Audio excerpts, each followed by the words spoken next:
Asa kalimbalay ni Tarsila. Purok dos. Naitindahan mga tanak ko.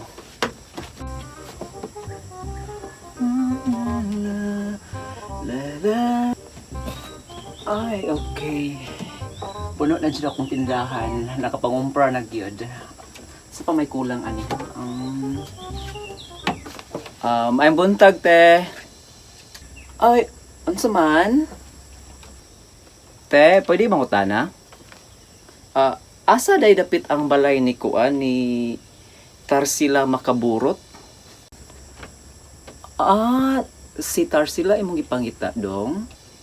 Oo, Tarsila Makaburot eh. Dapit ang balay? Kay Puroktos manggod yang address dire? Sige. Unsa te? Ako magutong kuante katong kanang nag-apply man siya loan ba. Tapos sa amo ang kumpanya dayon ako ang tig-CI, ako siyang i-CI. Hala. Sita na. Akong storya sa mga dong ayaw ganda siya pautangan. Ayaw na lang gyud sulay pa utang sa iya hakin. Na ato-ato na niya. Kuan man gud. Naala siya upat ka inadlaw. Sus magpulpo. Malalagang kay maningil anak niya. Na ayaw gud magmahay jud ka dong magproblema jud ka ayaw gid siya pautanga. Na. Mao ba te? Di lang balay anak te. Kanang ikatulo. Sige. Dayon te.